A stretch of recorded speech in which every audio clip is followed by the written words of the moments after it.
Welcome to your YouTube channel. आज की इस क्लास में मैं आपके लिए लेकर आया हूँ विद्युत धारा के अनुप्रयोग means application of electric current के पार्ट 2 वीडियो में इस चैप्टर को के इम्पॉर्टेंट क्वेश्चंस को। इसके पहले इस चैप्टर के इम्पॉर्टेंट पॉइंट्स को हम सभी पढ़ चुके हैं, जिसका लिंक नीचे डिस्क्रिप्शन बॉक्स में आप सभी को मिल जाएगा। और इसके पहले के भी सभी वीडियोस के लिंक आपको नीचे, चाहे वो मैथ हो या साइंस, आपको डिस्क्रिप्शन बॉक्स में प्लेलिस्ट में मिल जाएगा। चलिए स्टार्ट करते हैं आज के इस क्लास के इम्पॉर्टेंट क्वेश्चंस को, जिसका पहला क्वेश्चन दे रहा है, दो बल्ब जिनकी जानकारी 200 वाट और 220 वोल्ट कितनी है, 200 वाट तथा 220 वोल्ट है तथा 100 वाट और 220 वोल्ट है, यानी इस बल्ब पर अंकित है कितना, एक बल्ब पर 200 वाट और 220 वोल्ट और दूसरे वोल्ट पर 100 वाट और 220 वोल्ट अंकित है, लिखा गया है, जानकारी उस पर लिखी गई है। ठीक है, तथा आगे कह रहा है श्रेणी क्रम में जुड़े हैं, और ये बल्ब कैसे जुड़े हुए हैं आपस में, श्रेणी क्रम में जुड़े हुए हैं। ठीक, आगे कह रहा है जब इस संयोजन को 220 वोल्ट के कहाँ जोड़ा जा रहा है, 220 वोल्ट के विद्युत प्रदाय से जोड़ते हैं, यानी ऐसी परिपथ में जोड़ते हैं जहाँ पर सप्लाई कितनी हो रही है, 220 वोल्ट, तो उनके द्वारा शक्ति की खपत लगभग होगी, कितनी खपत होगी। ठीक है, शक्ति आपसे सामर्थ्य पी पूछ रहा है कितनी होगी। तो पहले बल्ब का प्रतिरोध पहले हम लोग निकाल लेंगे। पहले बल्ब का प्रतिरोध के लिए फार्मूला क्या हो जाएगा, तो R बराबर क्या होता है, R बराबर फार्मूला हो जाएगा V² अपॉन P, सामर्थ्य के रूप में हमें चाहिए V² अपॉन P, तो R1 इज इक्वल टू हो जाएगा V1² अपॉन P1²। तो V1 कितना दिया हुआ है, पहले बल्ब पर कितना लिखा हुआ है, 220 वाट, 200 वाट और 220 वोल्ट, तो वोल्टेज कितना है 220, तो 220 हम लिख देंगे, वर्ग लगा देंगे और P का मान 200 लिख देंगे। ठीक है, तो 00 से 00 कैंसिल हो जाएगा, जब वर्ग करेंगे तो 22 दूना 44 बटे में 2 रहेगा, तो भाग दे देंगे तो कितना आ जाएगा 242, कितना आ जाएगा 242 ओम। ठीक है, नेक्स्ट क्या है, इसी तरीके से R2 दूसरे बल्ब के लिए भी निकाल लेंगे। तो R2 के लिए कितना दिया हुआ है, तो R2 के लिए आप देखेंगे लिखा हुआ है 100 वाट और 220 वोल्ट, तो यहाँ पर भी 220 ही है, तो 220 का वर्ग आपको लिखना है, तो 220 गुणे 220 लिख लीजिए, और आपका नीचे हम लोग लिखेंगे 100, 0 से 0 0 0 कैंसिल, 22 दूना 44, तो 484 हो जाएगा, 22 से गुणा 484 ओम। R1 आ गया, R2 आ गया, लेकिन ये दोनों आपस में कैसा जुड़ा है, बल्ब आपस में कैसे जुड़े हुए हैं, तो बल्ब आपस में जुड़े हुए हैं श्रेणी क्रम में। किस क्रम में जुड़े हैं, श्रेणी क्रम में। ठीक है, तो श्रेणी क्रम में सूत्र क्या हो जाएगा, R बराबर तुल्य प्रतिरोध R बराबर R1 प्लस R2। ठीक है, तो R1 का मान कितना दिया हुआ है 242, अभी हम लोगों ने निकाला है, R2 का मान 484। ठीक है, दोनों को जोड़ देंगे तो 4 2 हो जाएगा 6, और 8 4 12 के 2, 4 2 6 1 7, 726 ओम। तुल्य प्रतिरोध कितना हो गया, 726 ओम। अब इसको कहाँ पर जोड़ा जा रहा है, तो जोड़ने के लिए किस परिपथ का प्रयोग किया जा रहा है, जिसमें 220 वोल्ट की विभवांतर हो। ठीक है, 220 वोल्ट का विभवांतर है, तो P बराबर क्या हो जाएगा, P is equal to V² upon R। V² दिया हुआ है 220, तो 220 गुणे 220 लिख लीजिए, बटे में R का मान 726। ठीक है, तो 726 सरल करेंगे, भाग देंगे तो कितना आ जाएगा 66 बार, कितना आ जाएगा भाग देने पर 66। ठीक है, तो ये आपका आंसर आ गया कितना, 66 वाट। ठीक है, 66 वाट। तो कौन सा आंसर सही है, ऑप्शन सी 66 वाट इसका राइट आंसर है।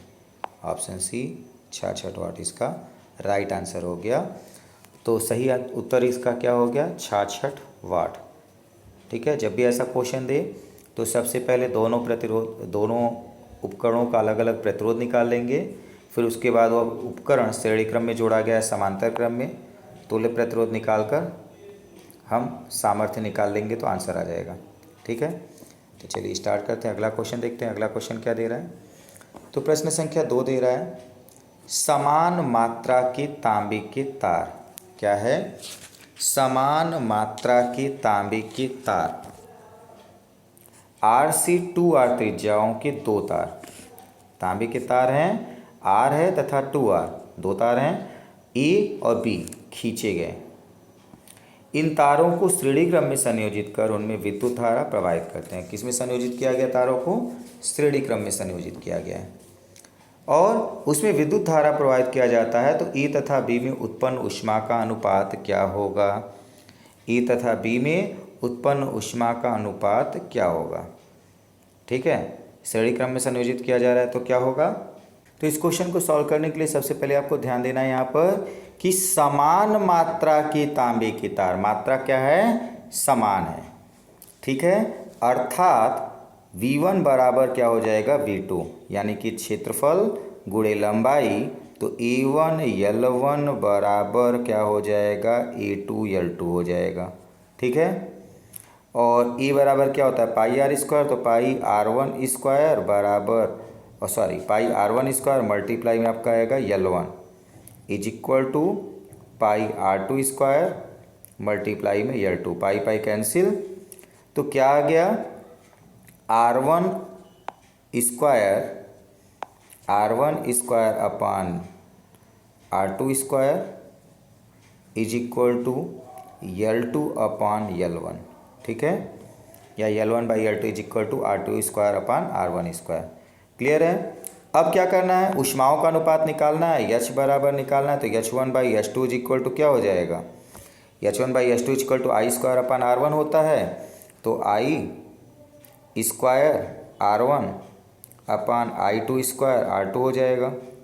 ठीक है, चूँकि श्रेणी क्रम में जुड़ा हुआ है तो I बराबर होगा, तो R1 बाई R2 आपका बचेगा। ठीक है, I1 I2 कट जाएगा, R1 अपान R2 बचेगा। क्लियर है? R1 बाई R2 क्लियर है। अब R1 बाई R2 आपका H1 by H2 is equal to हो गया, और R इज इक्वल टू क्या होता है? Rho L by A, rho L upon A होता है। रो आपका दोनों एक ही पदार्थ है, तांबा है, कैंसिल हो जाएगा। L1 A1 row L by ए, तो L बाई A1 हो जाएगा, और इंटू A2 अपान L1 हो जाए L2 हो जाएगा। ठीक है, यानी क्या आ गया यहाँ पर? H1 by H2 is equal to हो गया L1 अपान L2 मल्टीप्लाई A2 अपान A1। ठीक है, और A2 अपान A1 को हम लोग क्या लिख सकते हैं? A2 अपान A1 को हम लोग क्या लिख सकते हैं? पाई R1 R2 square upon R1 square. ठीक है, तो L1 upon L2 is multiply R2 square upon R1 square. ठीक है, अब R2 तो आपको दिया हुआ है, R1 भी आपको दिया, L1 नहीं दिया, तो L1 का मान हम लोग पहले ऊपर निकाल चुके हैं, और L और R में संबंध, तो L1 by L2 is equal to R2 square upon R1 square. ठीक है, तो क्या हो जाएगा? R2 square upon R1 square L1 by L2 की जगह पर लिख देंगे, और ये आपका पहले से ही था। तो टोटल क्या हो जाएगा? R2 अपान R1 की घाती 4, होल घाती 4। और आपको क्या दे रहा है? R1 का मान दिया हुआ है R, तो R2 का मान है क्या? 2R। ठीक है, कि होल घाती 4, तो R से R कैंसिल, तो 2 दूनी 4 दूनी 8 दूना 16 बटे में 1। क्या आ गया? 16 बटे में 1। ठीक है, 16 अपान 1 इसका आंसर है, 16:1। तो कौन सा आंसर सही है? ऑप्शन डी इसका राइट आंसर हो गया, 16:1। ठीक है, ऑप्शन डी इसका राइट आंसर हो गया। तो उम्मीद करते हैं यहाँ तक का क्वेश्चन आपको समझ में आया होगा।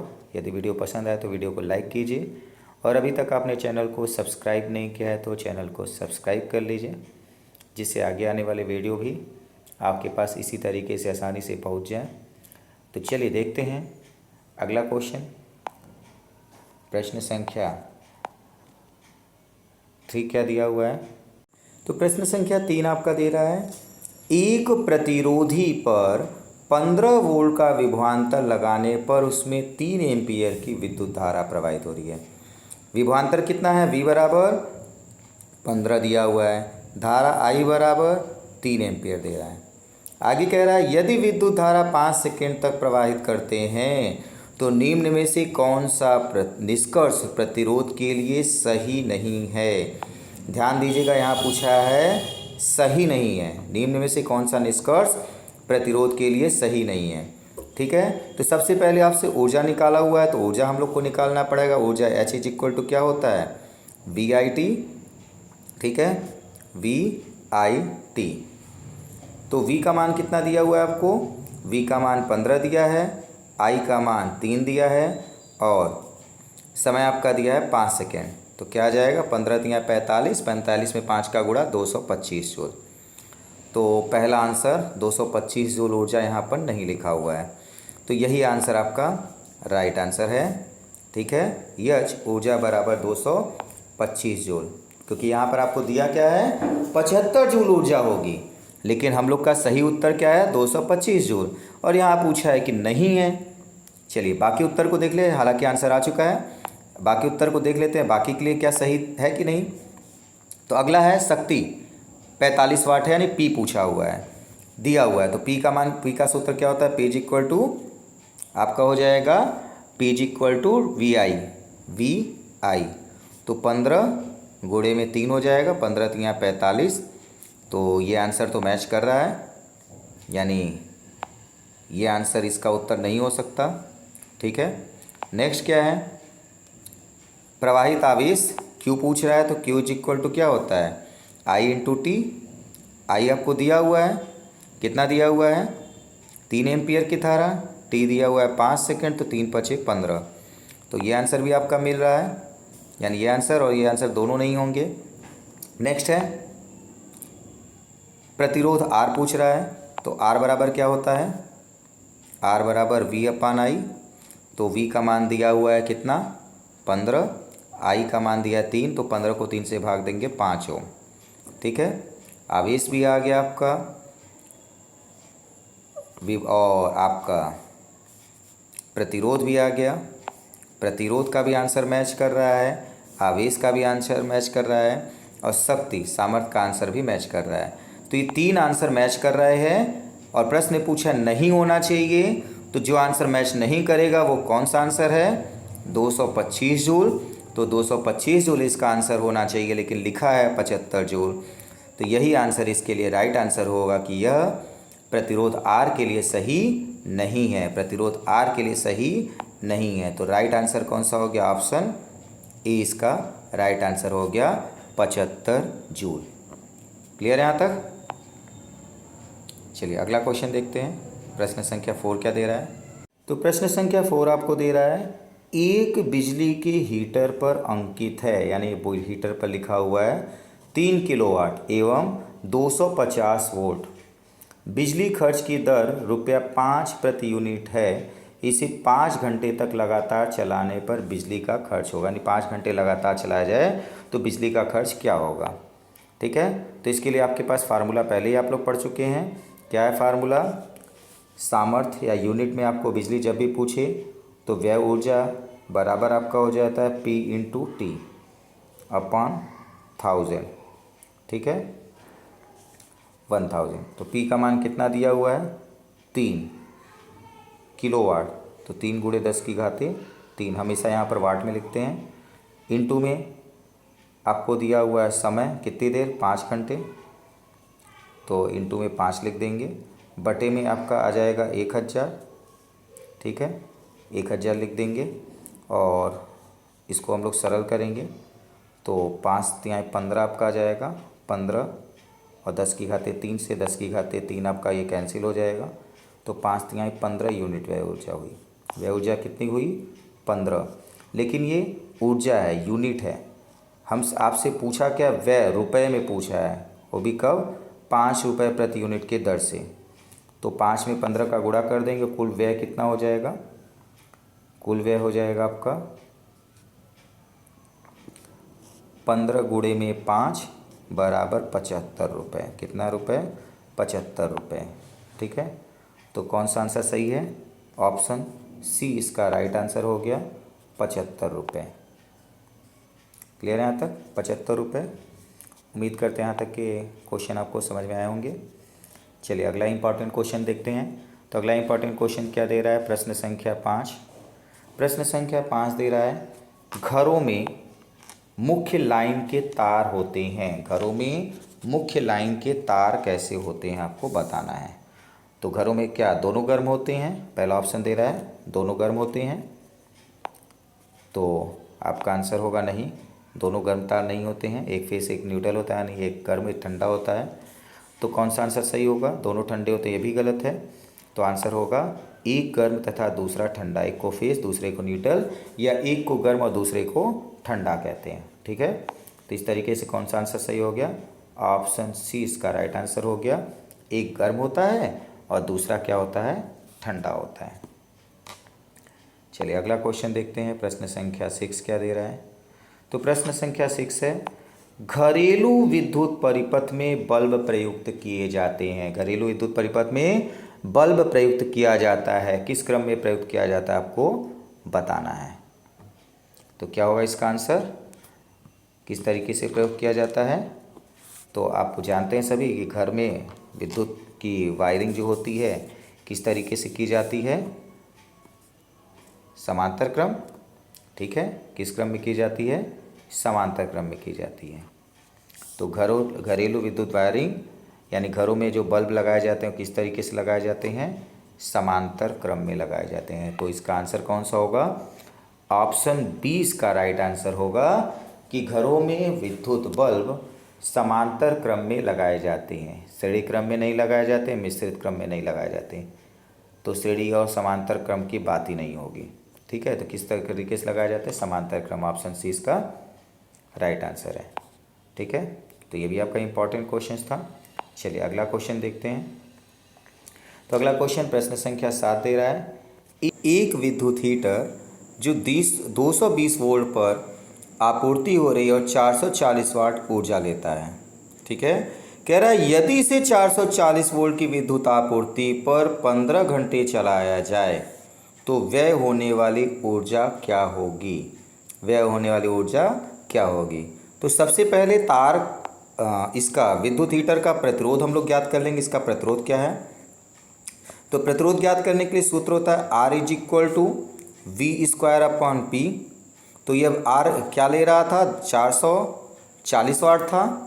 ठीक है, तो 440 वाट P के स्थान पर लिख देंगे, और V कितना था? 220, तो 220 × 220 लिख देंगे, और इसको सरल करेंगे तो 0 से 0, 22 दूना 44, 2 से आपका कट जाएगा, 110 आ गया। ये क्या आया?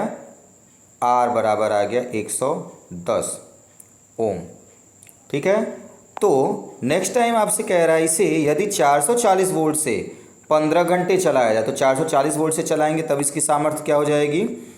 तो P डैश बराबर कितनी हो जाएगी? P तो आपको दिया था, P डैश से निकालना है। तो P डैश बराबर क्या हो जाएगा? 440 से जोड़ रहा है, तो 440 गुणे में 440 V² हो गया।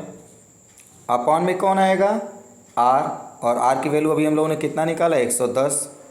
110। तो 0 से 0, 11 से 44 आपका 4 बार में कट गया, तो 440 में 4 का गुणा कर देंगे तो कितना जाएगा? 1760 आ गया। ठीक है, 1760 इसका आपका सामर्थ्य आ गया। पूछ क्या रहा है? 15 घंटे में व्यय होने वाली ऊर्जा, तो ऊर्जा बराबर क्या हो गया? P × T।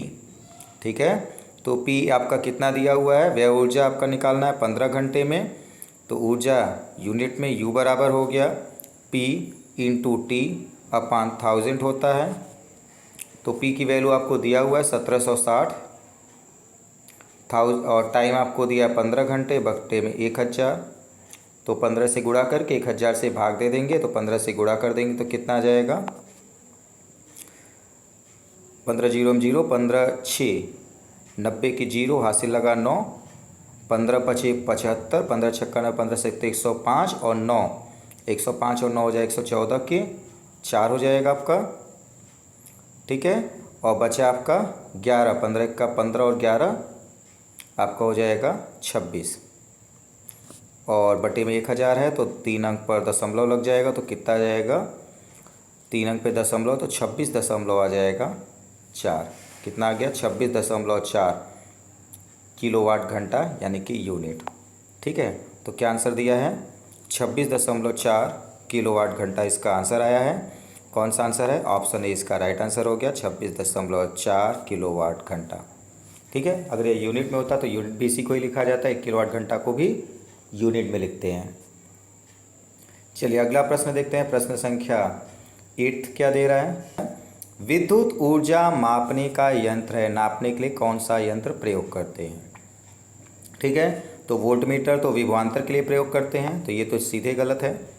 Switch on off के लिए इस्तेमाल करते हैं, ये भी आपका मापक यंत्र नहीं है। प्लग ज्वाइन करने के लिए यूज़ करते हैं, तो ये भी गलत है। बचा आपका वाट घंटा मीटर। ठीक है, जिस मात्रक के बारे में आप जिस भी चीज़ के बारे में न जानते हो तो इस तरीके से आप उसका माइनस करके भी निकाल सकते हैं, लेकिन आपको याद रखना है विद्युत ऊर्जा मापने का यंत्र क्या है, वाट घंटा मीटर। और अगर आंसर ना आता हो तो आप इस तरीके से जो आंसर बिल्कुल गलत हो उसको पहले कट कर दीजिए, बचा हुआ आंसर अपने आप राइट आंसर हो जाएगा। ठीक है, तो कौन सा आंसर इसका सही हो गया, ऑप्शन बी इसका राइट आंसर हो गया। विद्युत ऊर्जा मापने का यंत्र कौन सा है, वाट घंटा मीटर। ठीक है, राइट ऑप्शन हो गया। चलिए अगला क्वेश्चन देखते हैं, प्रश्न संख्या 9 क्या दे रहा है, विद्युत ऊर्जा का मान होगा, विद्युत ऊर्जा का मान होगा कौन सा होगा, विद्युत ऊर्जा W इज इक्वल टू क्या होगी। ठीक है, I² RT होता है, I² अपान RT नहीं होता है, I² R अपॉन T नहीं होता है, या I² अपान R नहीं होता, होता क्या है W is equal to I² R into T.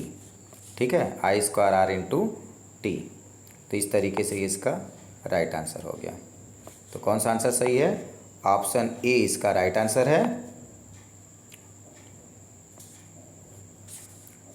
चलिए अगला क्वेश्चन देखते हैं, तो अगला क्वेश्चन आपका दे रहा है, तो प्रश्न संख्या 10 आपका दे रहा है, बल्ब में प्रयुक्त की जाने वाली गैस है, बल्ब में कौन सी गैस भरी जाती है। तो बल्ब में कौन सी गैस भरी जाती है, अक्रिय गैसें भरी जाती है जो किसी से अभिक्रिया न करें।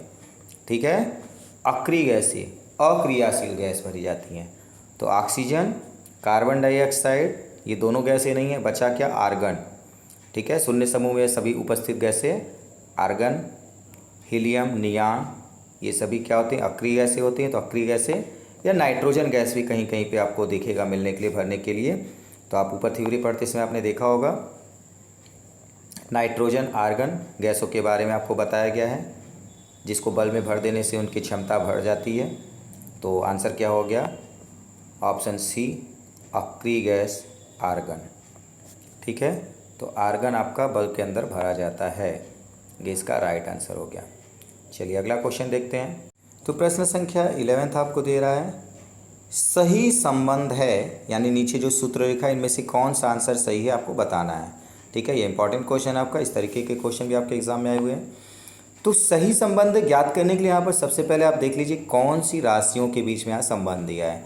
वाट दिया है, वोल्ट दिया है, एम्पियर दिया है, यानी P, V और I में संबंध दे रहा है। तो P V I में संबंध क्या होता है, P is equal to formula क्या होता है, V इंटू आई।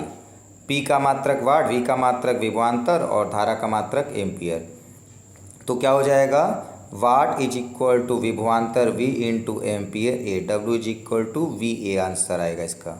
तो कौन सा आंसर सही हो गया, ऑप्शन बी, ऑप्शन बी इसका राइट आंसर हो गया। 1 watt is equal to 1 volt into 1 ampere. ठीक है, watt is equal to volt into ampere, ये इसका आंसर हो गया। तो राइट आंसर हो गया ऑप्शन बी। ठीक है, उम्मीद करते हैं यहाँ तक कि सभी क्वेश्चन आपको समझ में आए होंगे। यदि वीडियो पसंद आए तो वीडियो को लाइक कीजिए, और अभी तक आपने चैनल को सब्सक्राइब नहीं किया है तो चैनल को सब्सक्राइब कर लीजिए, जिससे आगे आने वाले वीडियोस भी आपके पास तक आसानी से पहुंच जाएं। तो इस चैप्टर के सारे क्वेश्चन, जो भी इम्पोर्टेंट क्वेश्चंस थे वो कंप्लीट हो चुके हैं। फिर मिलेंगे एक नए चैप्टर के साथ, नए इंपॉर्टेंट क्वेश्चंस के साथ। आज के लिए इतना ही। Thank you.